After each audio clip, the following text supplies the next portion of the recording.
Баршаңызға сәлем. Бүгін сіздермен өте жұп-жұқа болып шығатын, езілмейтін еттің қамырын дайындайтын боламыз. Ол үшін видеоны соңына дейін қарап, каналға тіркеліп қойыңыз.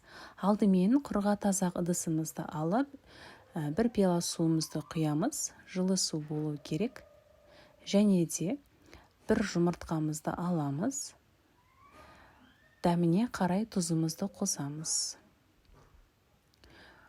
Шамамен қостым тұзды. Енді үстінен ұнымызды қосамыз. Ұнымыз бізде өте жоғарғы сұрыпты ұн болу керек. Алдымен аз ғана ұн салып, қолымызбен илеп көреміз. Ұнды көбірек салып жібермейміз. Қамырымыз қатты болып қалуы мүмкін. Қамырдың жақсы болып шығуы тікелей ұнға байланысты, сол себепті де ең таңдаулы, ең жоғарғы сұрыпты ұнды қосу керек. Осындай қамыр илеп аламыз. Бір пиала суымызға бізде 2,5 стакандай ұн кетті. Қолымызбен жақсылап тұрып қамырды илеп аламыз. Видеода барлығы да көрсетілген, анық түсірілген. Осы бойынша жасасаңыздар, сіздердің қамырларыңыз езілмейтін, жұп-жұқа болып шығады, жабыспайды, өте әдемі болып шығады. Біздің қамырымыздың июі, қануы үшін біз 15 минут, 20 минуттай илеп алғанымыз дұрыс. Қамырды бір-бірімен біріктіріп қойып, оны қоя салуға болмайды, июі қансын деп. Сол себепті де оны көбірек илеп алған дұрыс. Сонда біздің қамырымыз өте әдемі жайылатын болады. Енді илеп алған қамырымызды біз 20 минутқа тұндырып қоямыз. Тағы да июі қануы үшін. Июі қанған қамырымызды алып, тағы да қолымызбен илеп алып, одан кейін барып қамырды жаюға кірісеміз. Қамырды жаярдан алдын осындай дөңгелек зуала жасап аламыз. Сосын дөңгелек формаға келтіріп, қолымызбен әбден басып аламыз. Қамырдың шетін жақсылап тұрып басып аламыз. Ұнымызды сеуіп отырамыз. Ұнды аз-аздан қоса отырып сеуіп аласыздар. Алдымен шетін басып аламын. Видеода көрсетілген. Толықтай барлық шетін әбден басып алып, сосын барып оқтаумен жаятын боламын.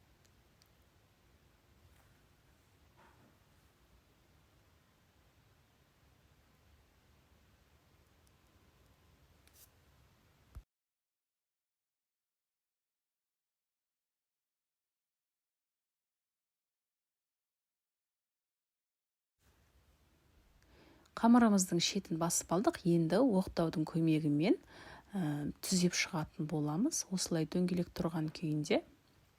Сонда біздің қамырымыз бір тегіс жайылатын болады. Дөңгелек формаға келтіріп аламыз. Біздің қамырымыз қисық болмауы керек. Ал енді қамырды жаюға кірісеміз. Алдымен қамырды оқтаумен жаяр алдын осындай шет-шетін жай, күш салмай, жаймен шет-шетін басып аламыз. Дөңгелете отырып, оқтаумен осындай етіп, шет-шетін жаймен отырып басып, жайып аламыз. Одан кейін барып, ұзағынан әбден орайтын боламыз. Оқтауға қамырды орағаннан кейін, ұзағынан осылай илеп шықсаңыздар болады.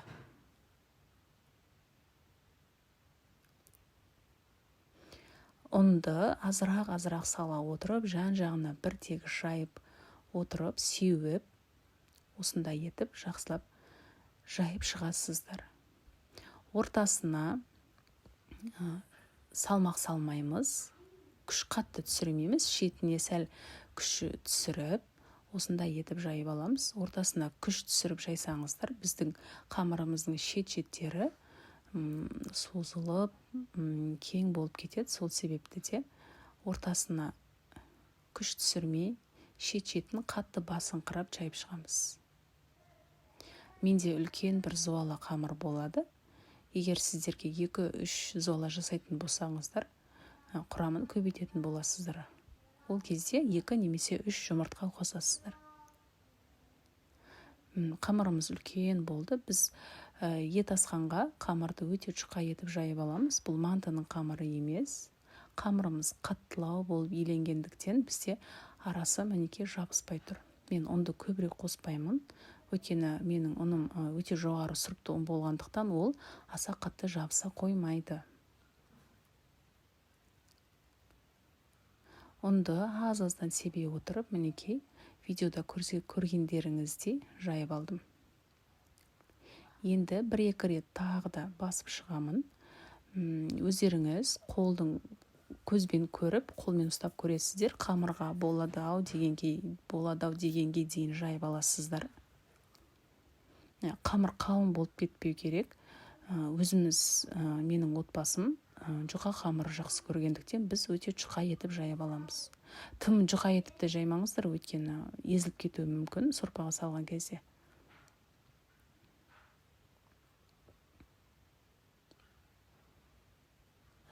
Үлкен бір зола жасап алдық. Мұның өзі бізде 2 легенге сыяды. Бізде оңтүстікте леген деп айтамыз. Мен жұқалығын көріп жатырмын, мінекей. Енді тағы да 1 рет жайып алдым. Міне, біздің қолымыз көрінетіндей өтіп жайып алған дұрыс. Енді тағы да 1 рет жайып шығамын.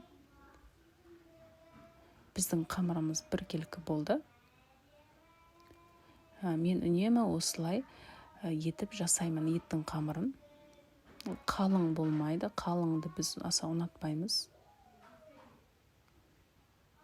Енді мұны оқтауға орап, біз 4 бұрышты етіп кесіп аламыз. Әр өңірде әртүрлі жасайды, ірі күйінде салады. Біз осындай оңтүстікте осы тәсілмен жасаймыз. Міне біздің қамырларымыз өте жұқа болып шықты. Жұмыртқа қосқаннан кейін қамырымыз сап-сары болып тұрады. Және де жұмыртқа қосқаннан кейін біздің қамырымыз езілмейтін болады. Мен қамырды салып алдым.